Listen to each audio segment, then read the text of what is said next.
स्प्राइटे ह बढ़िया कंपनी बड़ा कुछ अलग अलग टाइप के बड़वे का स्वाद। एथी गरम हो गइल बा का बोले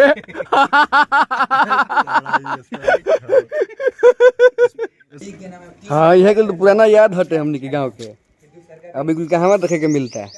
तो जय श्री राम भाई जी लोग, अभी समय हो रहा बा हमनी के 10। हम हरिओम रिकीत गाड़ी में बैठल बनी जा। गाड़ी के बैटरी डिस्चार्ज हो गई हमनी के, तो बैटरी उटरी लाग गई, गाड़ी चेक हो गई अपन आ कुछ देर गानों बजा के सुननी है जा। एसी चालू भई रहल है, एसी चालू भइल है। हई बोतल हई देख 2 महीना पहले ई बोतल धइले रही। ई बोतल 2 महीना पहले पानी धइले है रही। ना स्प्राइट ह। बे 2 महीना पहले धइले रही एकरा के। हम भुला के इलाहाबाद चली गेलनी है। एही बा स्प्राइट ह। मजा आ जाई। अनु ना स्प्राइट ह। हां स्प्राइट ह। देख ना स्प्राइट है, स्प्राइट है। हां बड़ा बढ़िया लगता है स्प्राइट। हम खुद भुला गेलनी है सरबा। स्प्राइटे ह। बढ़िया कंपनी बड़ा कुछ अलग अलग टाइप के बड़वे का स्वाद। एथी गरम हो गइल बा का बोले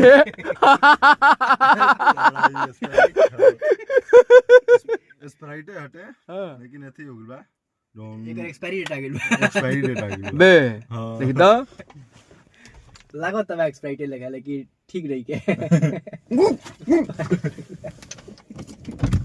चला तो उल्टी कर पक सरवा देखे ट्रॉली के रिएक्शन देख के हमरो लागला कि साचो का स्प्राइटे ह। हम एकर रिएक्शन देख के जल्दी सब एक दूसरे के बुद्धू बना देलस। हमरा साचो लागल है कि स्प्राइटे हटे। अब कहे तोहरे पता होई कि स्प्राइट ना हम धइले रही कि स्प्राइट अब पी लो खब, लेकिन देख बोतल नया बना देखो नए बड़वे ये स्प्राइट में रहे। छोटो बड़वे बता तरह हाँ। 99 रुपए छूट बड़वे 85 रुपए में मिलता है 2 लीटर है लेकिन 1.5 लीटर भाई। और ये मामा का रिएक्शन देखला कहते कि हां स्प्राइटे है पिया लो लेकिन फसाई के हड़वे फसा देला समझ गए भाई जी। ना हमरा विश्वास ऐसे भइल न कि हम धइले रही, याद नहीं है हमारा।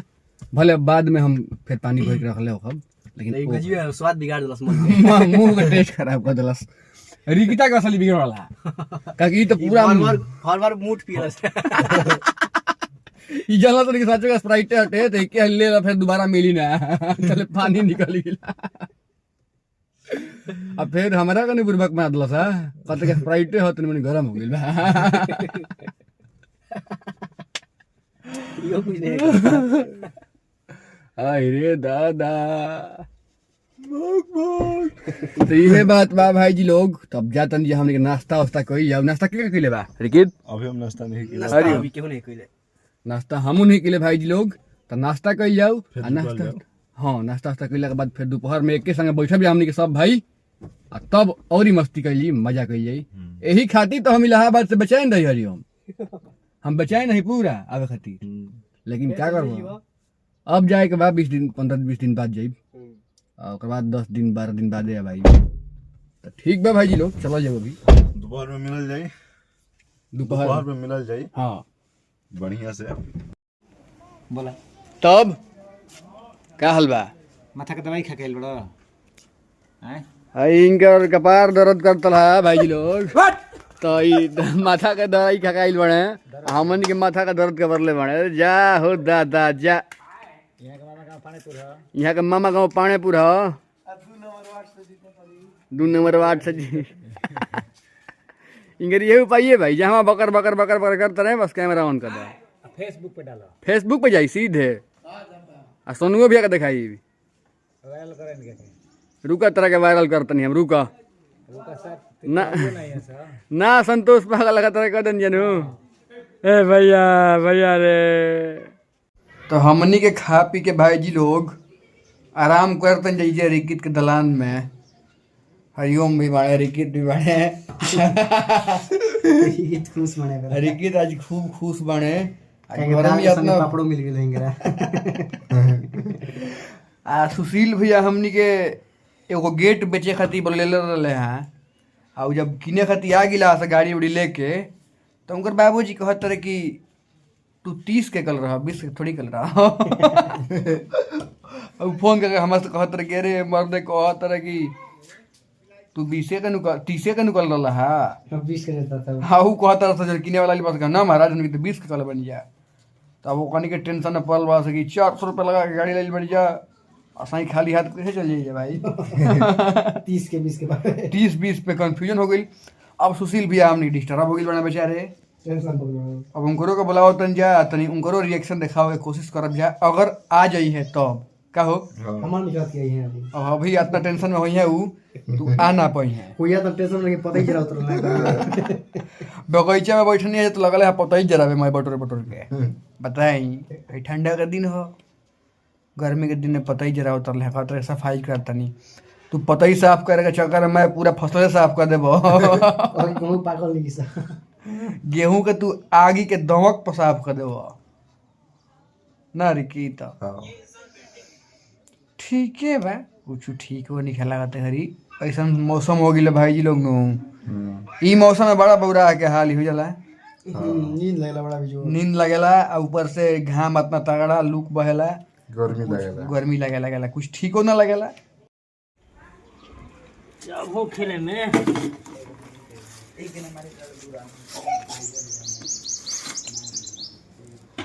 ये देखिए दोस्तों पुरानी याद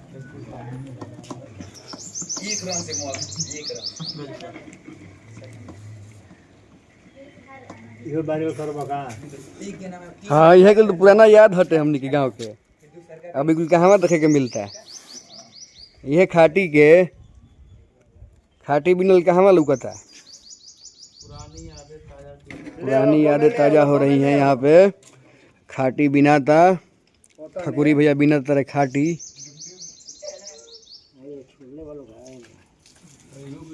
छोड़ दो करेगा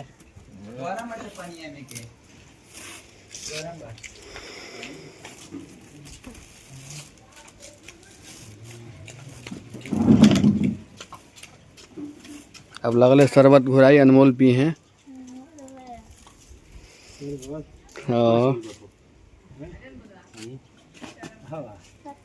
छोटे छोटे छोटे छोटे ध्यान से देखो बिने आ जी बिने में कवरी मारे चार को फोटो लगने करे क्यों ना होने पहले सिनेमा को तो करे खाटी का बने वो टूट गया अरे बाहर ले बड़ा मैं यहां लाओ बिन बिन बता दे खड़ा होकर तू हल्की लगी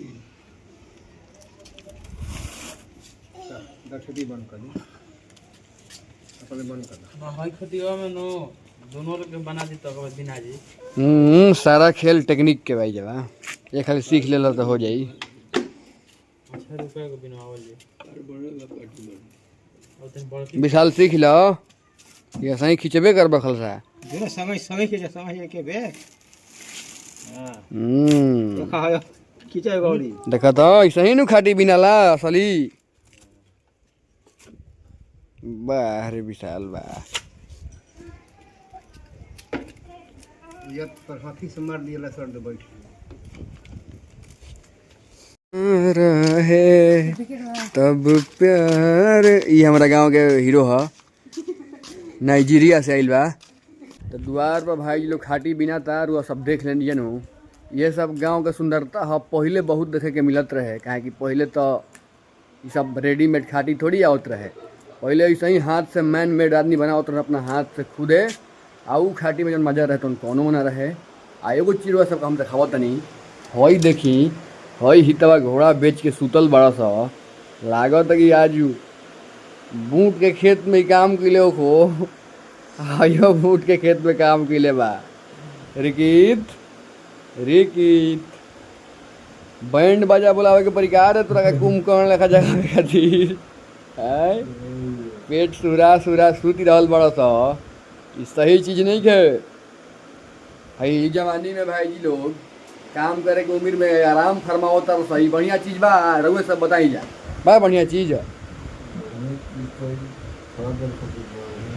थोड़ा देर खाती बानो खाना से बड़ निशा कुछ ना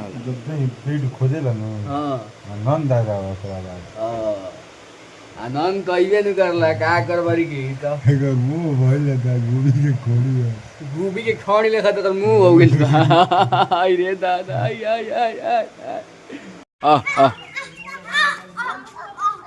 आई हरिओम के कुकुर है। ई सरवा हमरा के चिंते नहीं खे। आजा तो खाटी के प्रोसेस पूरा हो गई बा अब लगभग ना सूरज। अब खाटी लगले बिना जाई और ओकर बाद शरबत घोराई सब पीही लइका फैका हमहू। हरिओम के नींद लागत ला तो हरिओम हो दे सुतत रहे हैं, लेकिन अभी भंगवाइल बा बेचारा। भंगवाइल बड़े का हरिओम आउ शरबत पिए के बा।